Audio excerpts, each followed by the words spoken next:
So let's be honest here.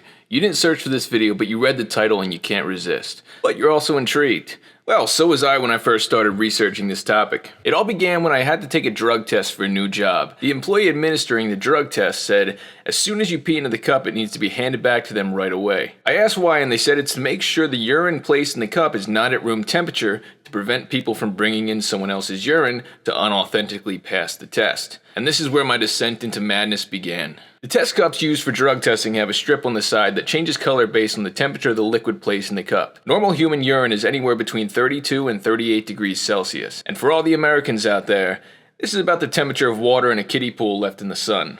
Having a bottle of pee in your pocket won't reach the level that urine is when it comes out of the body. So the real question I would like to answer is, how do these test strips work in identifying the correct temperature of liquid and then changing color at the temperature to display the color? The answer is probably not something you would expect.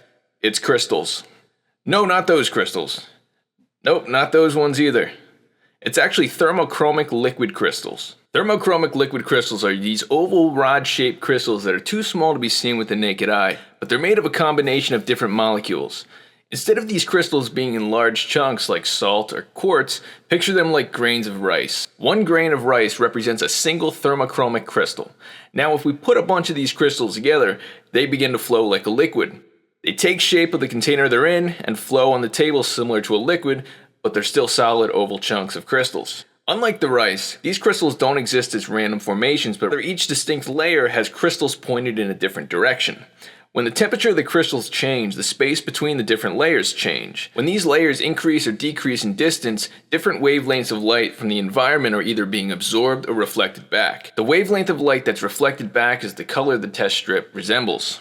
I'm about to butcher these names. These crystals are made of cholesterol oleocarbonate, cholesterol pelargonate, and cholesterol benzoate, with the specific ratio of these molecules resulting in different temperatures in which they begin to arrange themselves in formations. So therefore, manufacturers of these strips calibrate them to reflect different wavelengths of light at very specific temperatures. We can see these here on the drug test strip that I have attached to this beaker. The left side is labeled 32 degrees Celsius, going to the right side at 38 degrees Celsius. I'm going to pour water that's slightly higher than the test strip can detect, which should show no indication as it's out of the temperature range that these crystals detect. I also put a thermometer in so we can see the specific temperature of the water and determine the temperature each one of these crystals is calibrated to.